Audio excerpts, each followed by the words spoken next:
You're listening to an Airwave Media Podcast. Refreshing wild cherry cola meets smooth cream. The treat you deserve. Pepsi Wild Cherry and Cream. Treat yourself. LinkedIn is pretty great at a lot of things, like helping you tap into the latest trends and insights in your field. We cannot stop your coworker from tapping her pencil. LinkedIn can help you find new jobs that align with your career goals. We cannot help you find the source of that weird smell in the office fridge. Ew. And while we can't stop your coworkers from bringing their hobbies into the office, LinkedIn can help you bring your career to the next level. LinkedIn is the network that works for you. This episode is brought to you by our Patreon members. Thank you so much. You're the reason this podcast is still going. If everyone who listened to this podcast gave just $1 a month, we could both turn this podcast into a full-time job and be certain that we could keep it going throughout the pandemic and keep bringing you more episodes. It would be a win for everyone. If you're not a member and you're able to donate, go to patreon.com/ancienthistoryfangirl. Members get ad-free episodes, extra episodes about fascinating topics, and hilarious, mostly drunken conversations we've had with other podcasters and guests. Go to patreon.com/ancienthistoryfangirl and sign up today to join the fun. If you're not scaring the children, are you even Krampusing?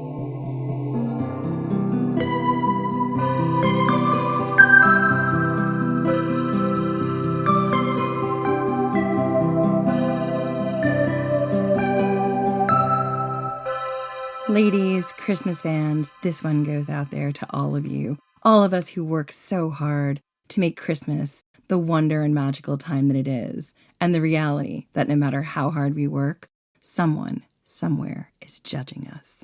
Hit me with some of that sweet, sweet, judgy holiday fanfiction. It is not enough. The cold, dark nights draw in, and all you can think as you lie beneath the furs of your cold marriage bed is, it is not enough. Your husband has only recently returned from long months away, warring and wenching, leaving you with the children, all 5 of them, and the difficult work of preparing for Yule. Your youngest child is just 4 months old, and she will not sleep, will not nurse. It is as if she does not want to live. And a dark part of you, the part that lies awake at night, mentally portioning out your meager rations, wonders if you should bother forcing the babe to nurse. Resources are limited, and the winter has only just begun. When your husband is home, he acts as if nothing is wrong. He is all smiles. The children run to him and greet him with joy. They have never greeted you that way.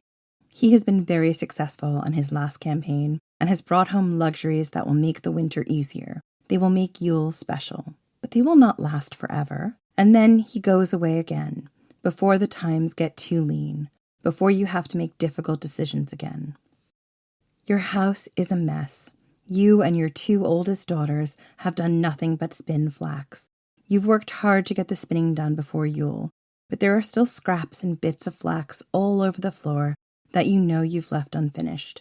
You and your daughters have decorated, scrubbed, and prepared your home for guests who will drop by over the festive 12 days.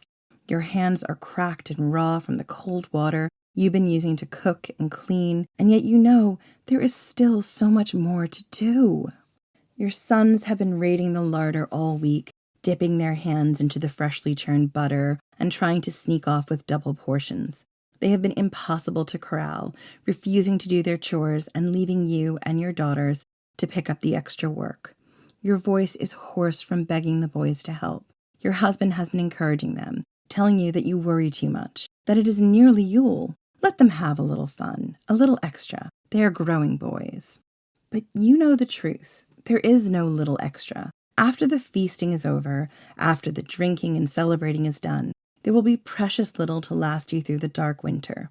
And it has never been your husband's responsibility to worry about these things. He has been out all day with the men, felling a huge tree, preparing the Yule log, slaughtering the animals for the feast.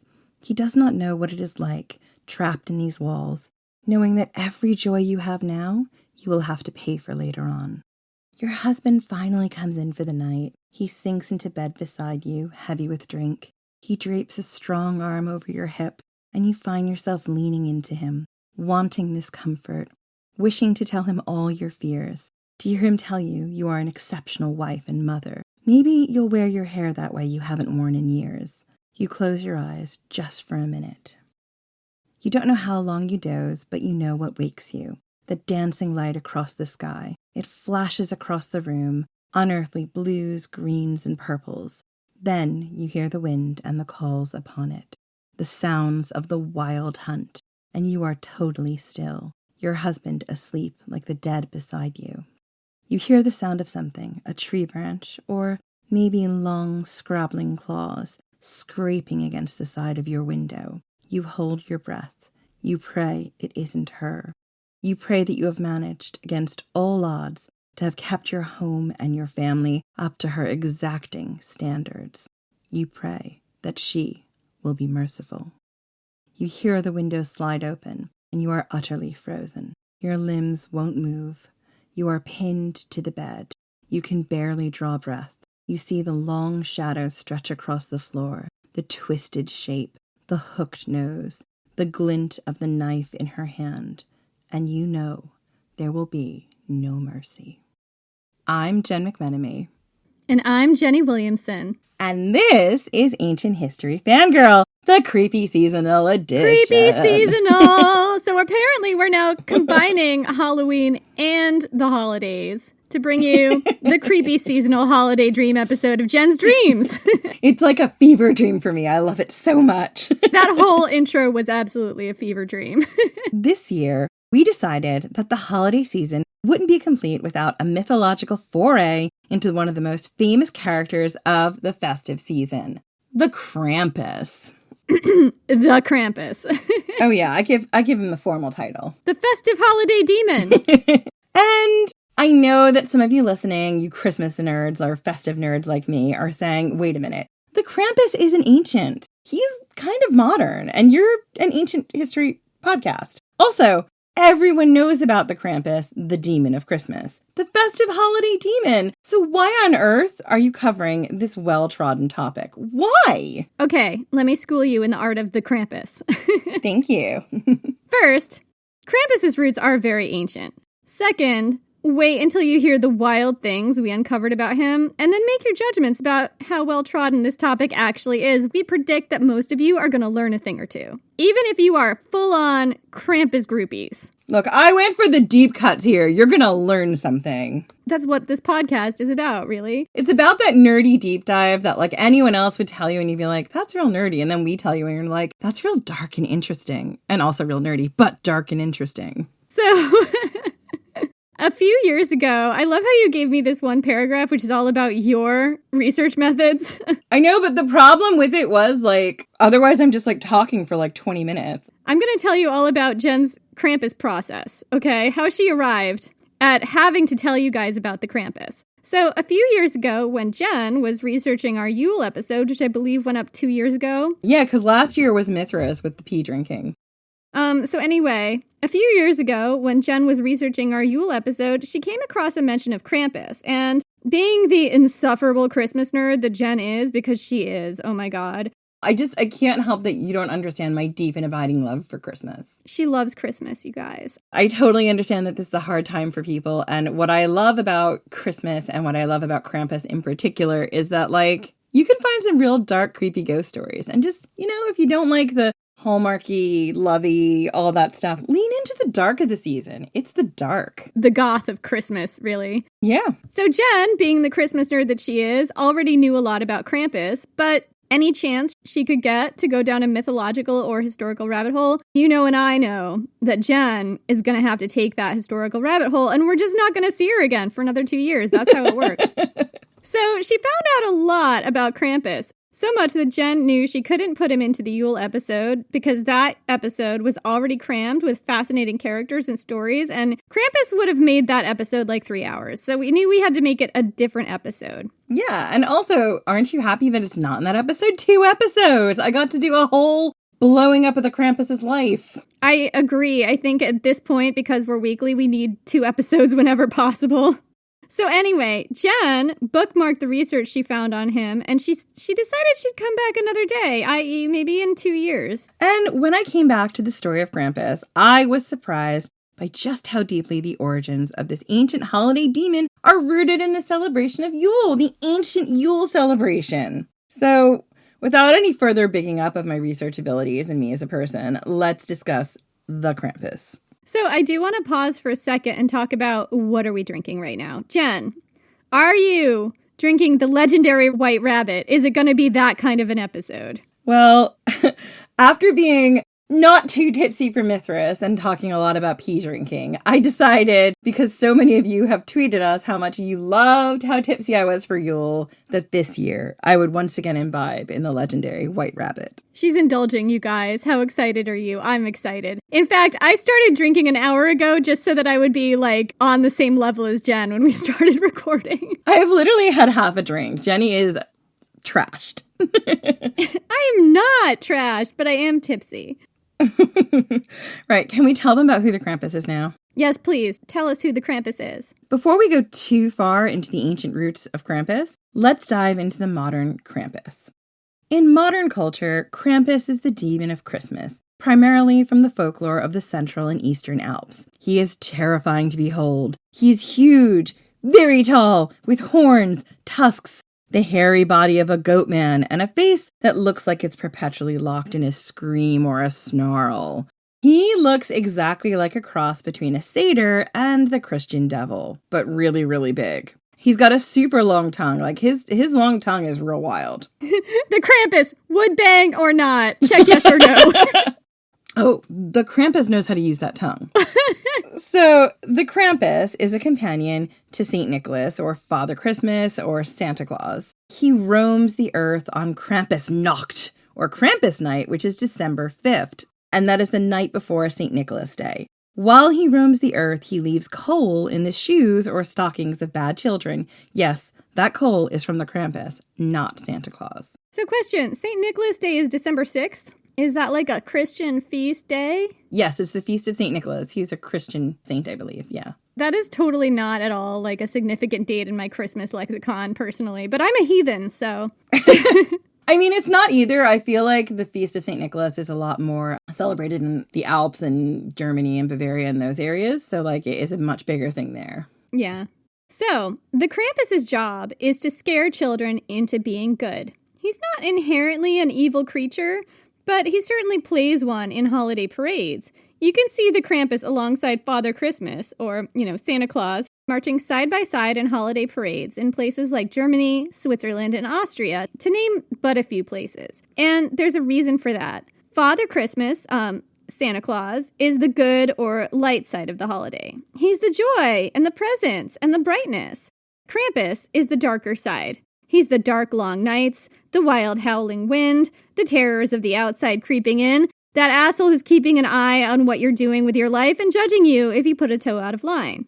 He's the consequences for being a naughty child or a naughty adult. And those consequences are kind of dire. Krampus's punishment could be anything from, getting a lump of coal in your shoe to getting beaten with a rod or branches, good lord. Or even being thrown into Krampus's sack or basket and then dragged to literal hell. And Krampus is sometimes depicted with birch rods or a sack because that's what he did to people. You might spend a year with Krampus before you were freed, or you might be drowned or thrown into a pot to become Krampus's Christmas lunch at some point, because it's always Christmas where Krampus is from. Krampusnacht. Krampusnacht.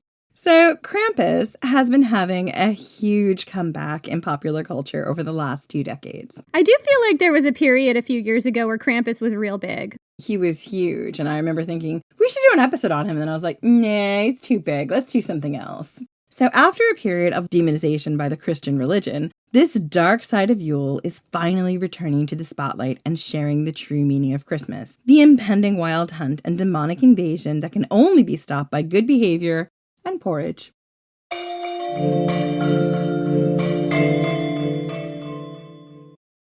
Ryan Reynolds here from Mint Mobile with a message for everyone paying big wireless way too much. Please, for the love of everything good in this world, stop. With Mint, you can get premium wireless for just $15 a month. Of course, if you enjoy overpaying, no judgments, but that's weird. Okay, one judgment. Anyway, give it a try at mintmobile.com/switch. Upfront payment of $45 for 3-month plan, equivalent to $15 per month required. Intro rate first 3 months only, then full price plan options available. Taxes and fees extra. See full terms at mintmobile.com. Is there a baby in your life who's about to start solid foods? This can be such a confusing and stressful time. As a mom of 7, I really struggled with spoon feeding my oldest baby. But once I realized that babies can safely feed themselves real, wholesome foods using the principles of baby-led weaning, feeding the rest of my babies became an actually enjoyable experience instead of something that I used to dread. Hi, I'm Katie Ferraro, college nutrition professor and dietitian specializing in baby-led weaning, and I host the Baby-Led Weaning Made Easy podcast. Each week, we cover evidence-based, safe infant feeding practices for parents and caregivers of babies who are 6 to 12 months of age. So, if you're confused by all the conflicting info you hear about starting solid foods, or you want easy, actionable tips on how to safely prep food for your baby, or introduce allergenic foods, or figure out when to drop a milk feed, we cover all that and more, plus interviews with the world's leading feeding experts in 2 new episodes each week. Search Baby-Led Weaning wherever you listen to podcasts, and happy feeding. No one hates history, they just haven't found the right teacher yet. Or in this case, a nerdy best friend who loves to tell you all about world history, women's history, and weird history. Hi, I'm TK, the creator of For the Love of History podcast, a place for people who want to learn more but don't know where to start, and history lovers who want to break from the mainstream. From rat trials to warrior women, we cover topics from every country and era. Whether you're a history expert or just starting out, there's a place for you here in the Time Machine. So join me every Friday on your favorite podcast platform and YouTube for a brand new topic. See you there. Bye.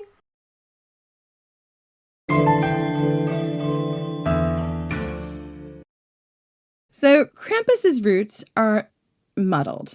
Some claim that he was the son of Hel, the Norse goddess of death who ruled Niflheim, or the world of darkness, essentially the Norse version of the underworld or Hell. And according to this tradition, Krampus was an old and ancient demon who walked the earth during Yule. Although this has largely been dispelled, but we can't exactly know. In order to understand what this means, you have to go back to our Yule episode. In that episode, we explained some of the traditions around the ancient festival. And one of those traditions had to do with Odin and his wild hunt. And luckily, we recently re-aired that episode for your convenience. So if you haven't listened to it, go ahead and listen to it. So, the wild hunt is a spectral hunting party that streaks across the skies or stalks the earth during the winter months. It was frequently linked in Norse mythology with the aurora borealis, but it's also a Celtic phenomenon. It's just slightly different in Celtic mythology.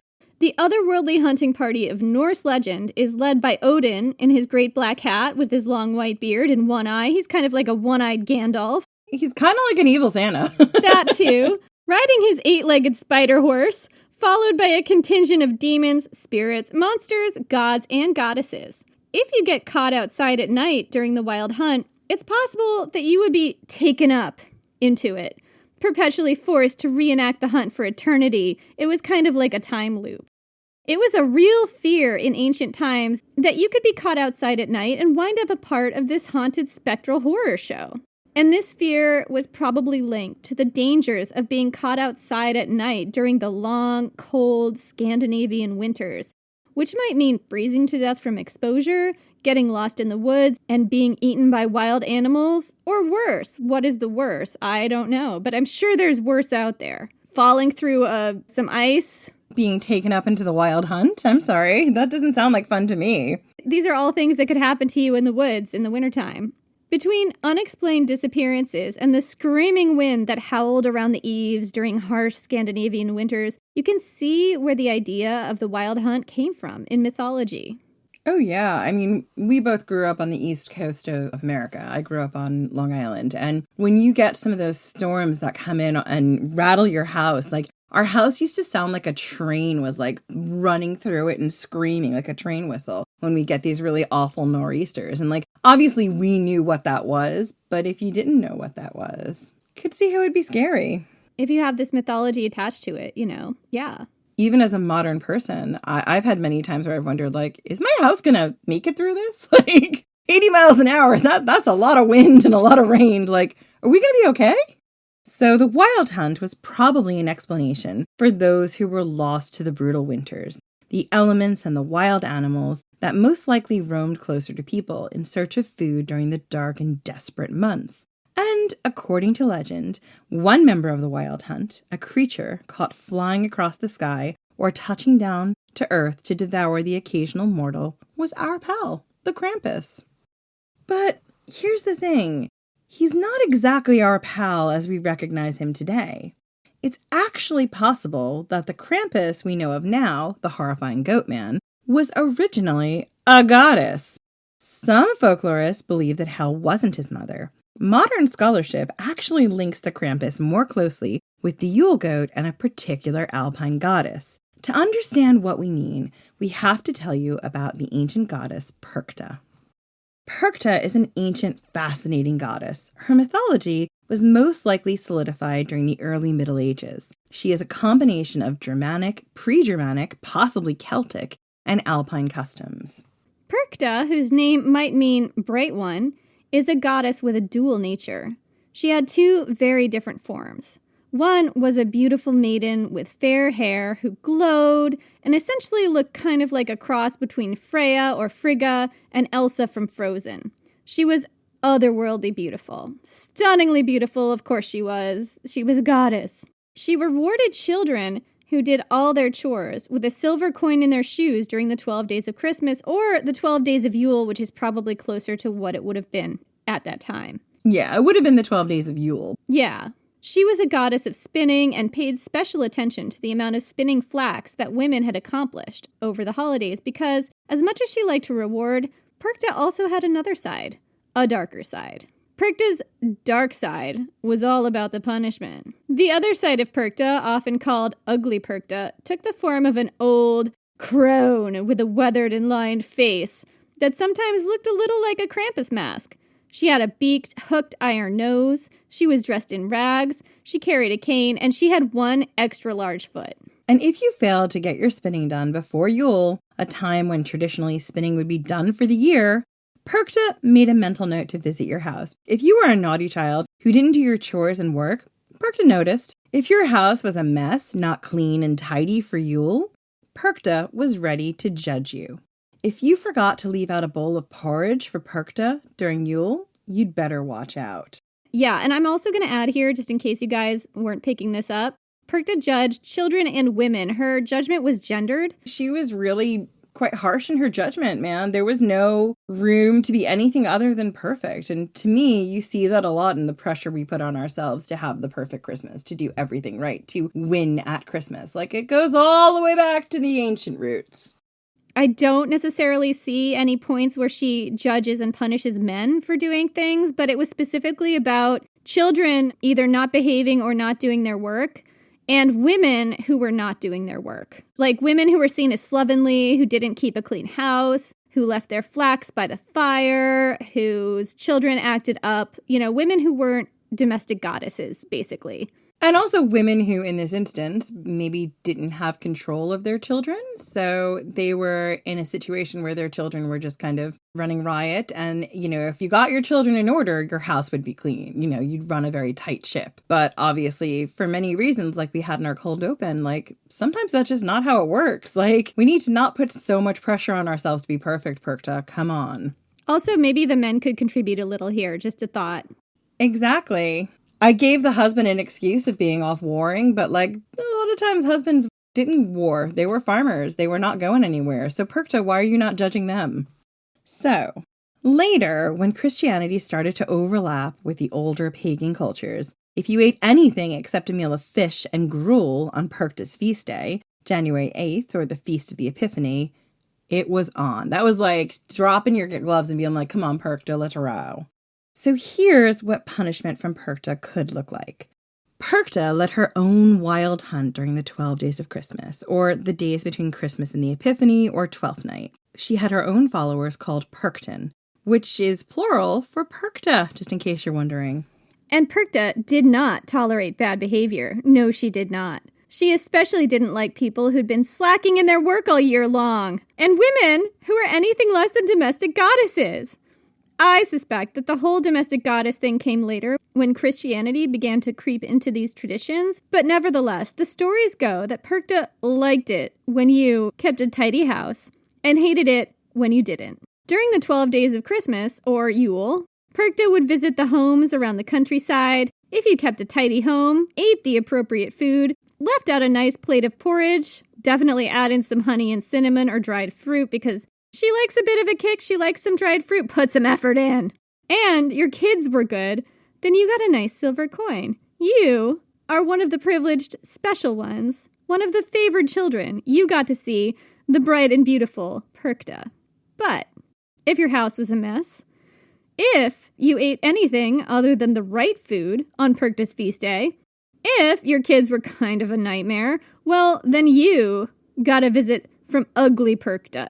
What I want to say is that whole feast day thing, that to me is like your Christian monkish showing. Having grown up very Catholic, as I've said many times, there are certain days in which you are supposed to eat certain things that go back through the church. So my guess is that these Perchta feast days are about the church overlapping and having more control over what you did and didn't do on what they considered to be their holy days. Right. So like these dietary restriction issues came up when Christianity started to be more of a big thing. That's my guess. So anyway, ugly Perchta would creep into your house at night, carrying a cane and a long knife. First, she'd trash your spinning room. Then she would slip into your bedroom while you were sleeping, slit open your belly, remove your intestines, and fill you full of straw or pebbles. Other stories say she just straight up set you on fire. She didn't even wait. She's like, fire, kids. Yeah, any way you look at it, it was a horrible death. I mean, this strikes me as quite extreme, Jen.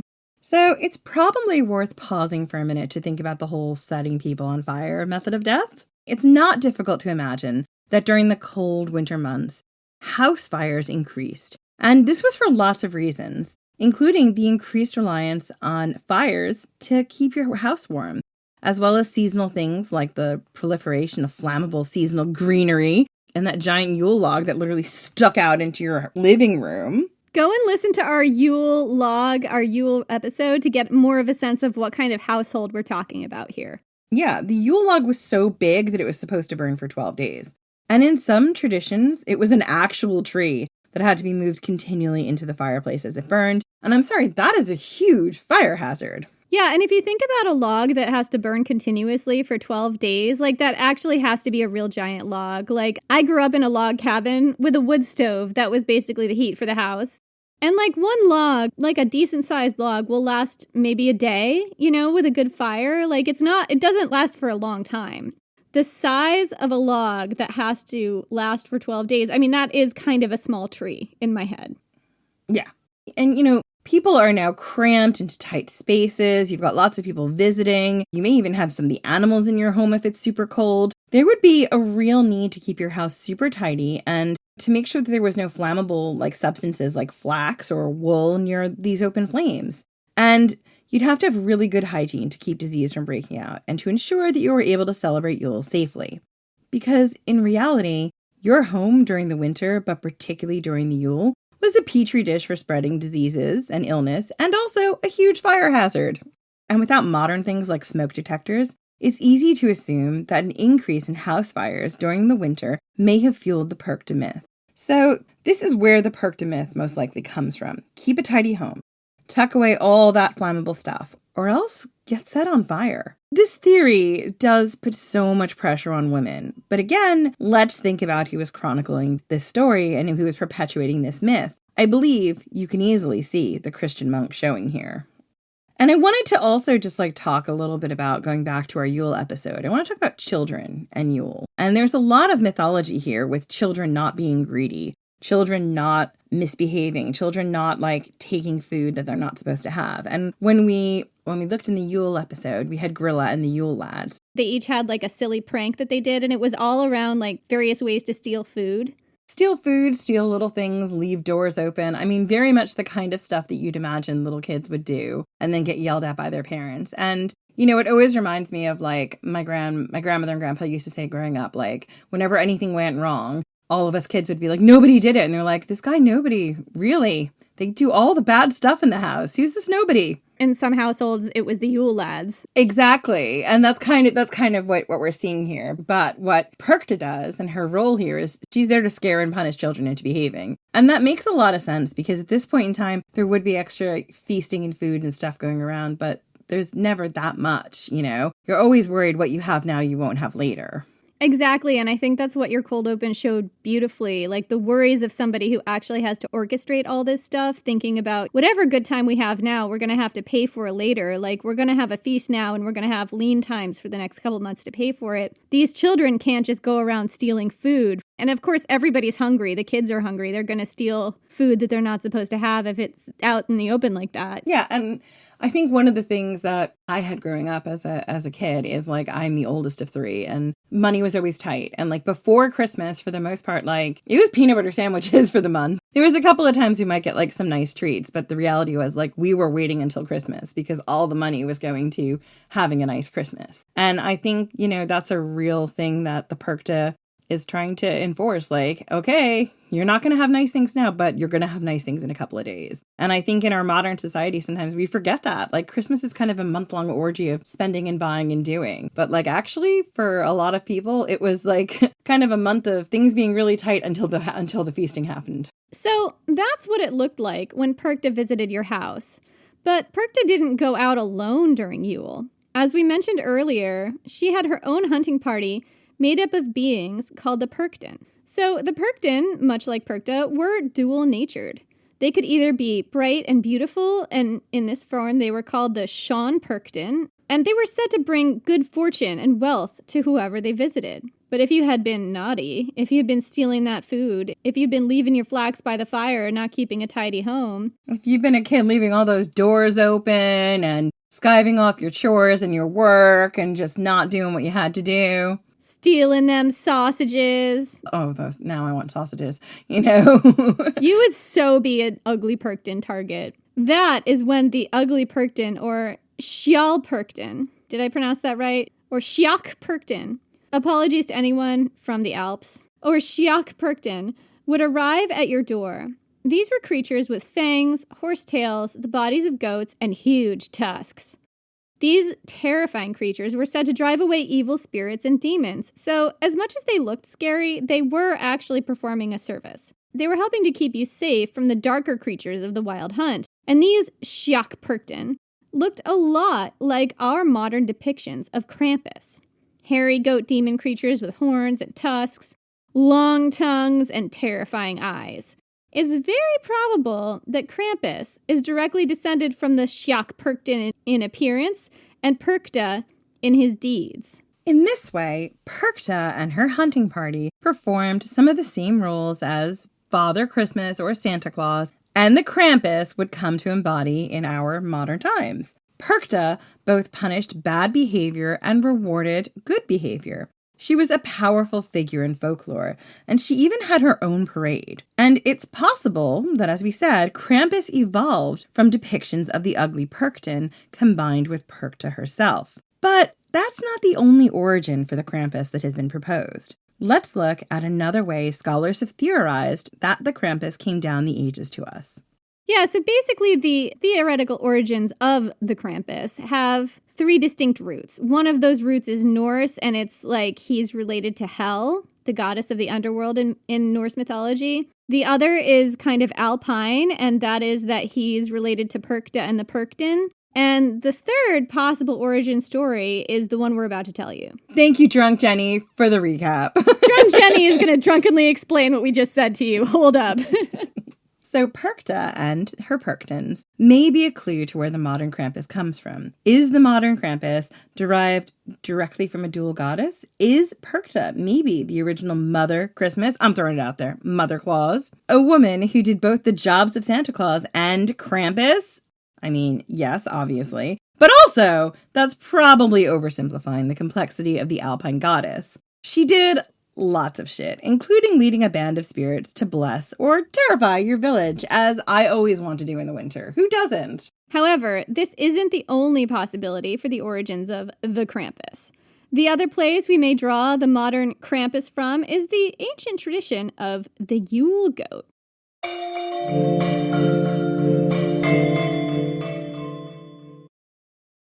This episode is brought to you by Redfin. You're listening to a podcast, which means you're probably multitasking. Maybe even scrolling home listings on Redfin, saving homes without expecting to get them. But Redfin isn't just built for endless browsing. It's built to help you find and own a home. With agents who close twice as many deals, when you find the one, you've got a real shot at getting it. Get started at redfin.com. Own the dream. Throughout history, royals across the world were notorious for incest. They married their own relatives in order to consolidate power and keep their blood blue. But they were oblivious to the havoc all this inbreeding was having on the health of their offspring. From Egyptian pharaohs marrying their own sisters to the Habsburgs' notoriously oversized lower jaws. I explore the most shocking incestuous relationships and tragically inbred individuals in royal history. And that's just episode 1. On the History Tea Time podcast, I profile remarkable queens and LGBTQ+ royals, explore royal family trees, and delve into women's medical history and other fascinating topics. I'm Lindsay Holiday, and I'm spilling the tea on history. Join me every Tuesday for new episodes of the History Tea Time podcast, wherever fine podcasts are enjoyed. So, we're going to tell you about the Yule goat. We have also covered this in our Yule episodes, so some of this might be a little bit of a repeat here, but we're just going to tell you anyway because the Yule goat is fascinating. The Yule goat was another delightful surprise that Jen came across while she was researching Yule. According to Norse mythology, Thor, the god of thunder, had a sleigh that was pulled across the sky by 2 goat bucks, or male goats. I'm getting Santa vibes right now. Thor had a beard, but it was a big red beard, not a white beard. According to the folklore, the Yule goats would show up on your doorstep, either bringing gifts for the well-behaved children, or demanding gifts on behalf of Thor if you had been real naughty. Eventually, the Yule goats evolved into a combination of Santa Claus, Father Christmas, and the Yule goat, who would bring gifts and drive a sleigh pulled by reindeer, not actual goats. Jen loved this idea when we were doing the Yule episode. I loved it so much. This idea of these 2 goats showing up on your doorstep going, "You've been naughty, bitch." You know what you did. Pay up. Pay Thor for that good time you had last week. We know what you did, and you know what you did. No more needs to be said, but Thor has come to collect his due. And you just look at it and you'd be like, it was a good time though. You look at the beady black eyes of those 2 goats and you're like, oh shit, I've been found out. You'd be like, can I give this to you now before my husband finds out? I mean, nobody cares what I do, so it's actually fine. You think that, but Thor cares. Thor is watching you. I mean, he's no Helios. I don't think he's watching while you masturbate, but he's watching. Oh, I'm so disappointed. You realize I'm picturing Chris Hemsworth still. Chris Hemsworth isn't watching me masturbate? Why am I putting all that effort in? You mean I can masturbate without all the makeup and outfits? Last time it was me objectifying Chris Hemsworth. This time it's you. I mean, it has been a good time, though, and the goats still know what I did. Anyway. So this section is going to sound real familiar because I literally just took it from our Yule episode. But I kind of felt like, look, I'm not going to be able to rephrase this as good as I got it last time, so you're going to have to bear with me. Enjoy this repeat from the Yule episode about the Yule goat. So the Yule goat may even be older than Norse mythology.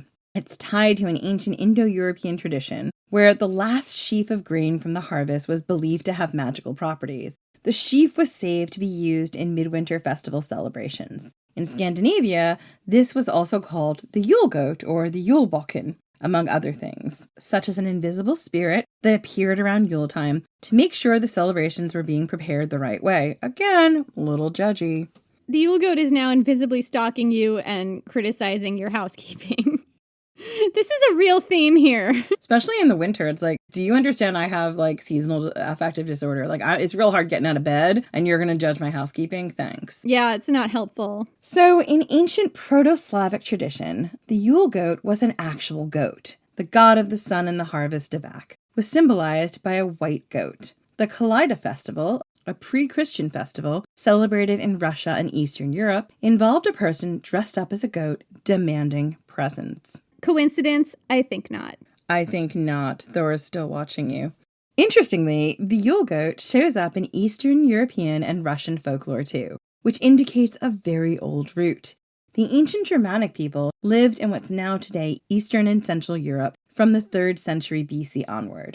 They may have originally come from Scandinavia around the 800s or 700s BC. Because it's so widespread throughout the Nordic countries, Russia, and Eastern Europe, the Yule goat tradition may date from a time before all these people separated and spread out. Or it could simply have spread among peoples in cultural dissemination and trade.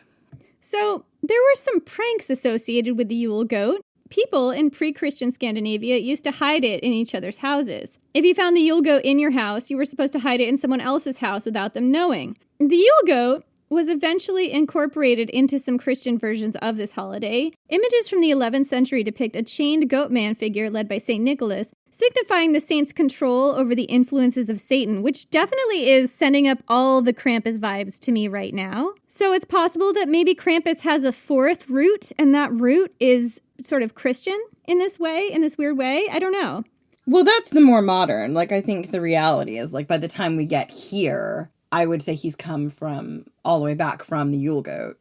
I think that what we could distill this to is there was a goat that was associated with the midwinter holiday, and that goat became demonized by the Christian religion, and that demonized version of the goat kind of spread outwards, but also played on some tropes that existed before. It's a little bit hard to unpick what was the Christian monk lens and what was the original pagan belief here. So Krampus's origins are a little bit of a mess.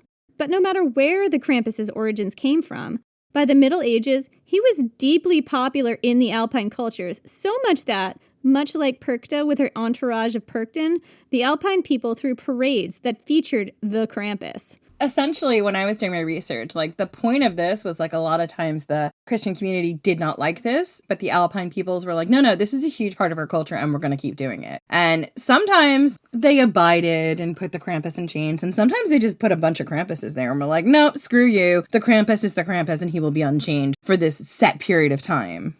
So while the people in the Alpine cultures were yes, this is how we do a Krampus parade, the Christian church was nope. We cannot have parades featuring a devil creature at Christmas time. There's just no way. It's Christmas. But the Alpine people were not about to give up on the Krampus. They just were not. He was ancient, he was fun, and he was terrifying. And no one wanted to piss the Krampus off. So how did the church get around this? Well, they added St. Nicholas or Santa Claus to these parades.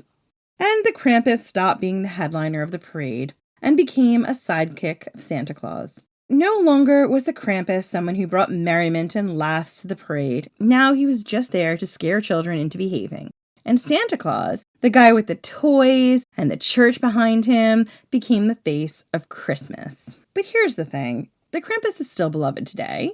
We love the Krampus. We love the Krampus. Yeah, and you can still see Krampusnacht celebrations taking place on December 5th in Alpine towns throughout Switzerland, Austria, Germany, and many other places. Sometimes these celebrations involve a parade where people dress up as Krampus and walk the streets with their bundles or birch rods and sacks, scaring local children. As they showed, it's adult trick-or-treating here. That's right. If you're not scaring the children, are you even Krampusing? Exactly. But one of the biggest traditions that you can clearly see the influence of Krampus in is the infamous SantaCon. And before you say, wait a minute, that doesn't sound right, let Jenny explain. So, before there was SantaCon, a bar crawl that takes over many major cities in December, featuring people dressed up as old Kris Kringle, drinking far too much, puking in the sidewalk, and brawling in the streets, there was Krampuslauf. Santas with their butts out. Santa's peeing on streets. Santa's getting it on with other Santas. Can you imagine how horrifying this would be if you were my 5-year-old niece? She would be so confused and scared. Krampuslauf was the actual precursor to SantaCon, and it featured people dressing up as the Krampus and roaming the streets, essentially going house to house and acting out an adult form of trick-or-treating. People would don their Krampus suits and go house to house, playing tricks and asking for schnapps. the drink of Krampus, essentially to get them to go away.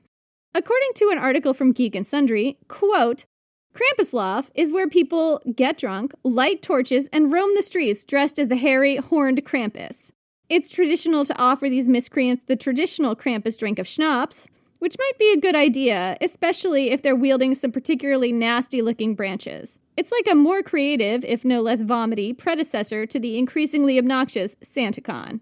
So there you have it, the history of the Krampus, from his origins as maybe a female alpine goddess who did the work of both Santa Claus and the Krampus, to the demon of Christmas.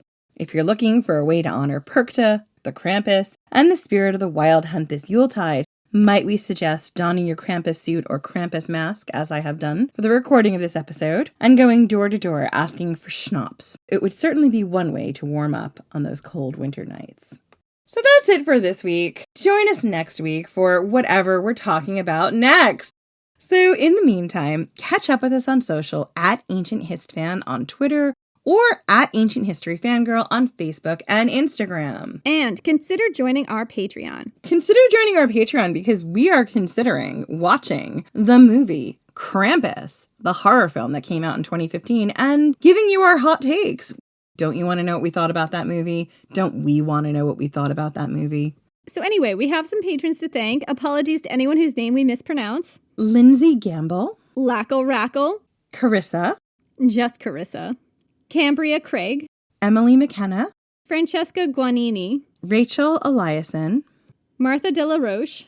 Johanna Warate. And Dan Whitehead.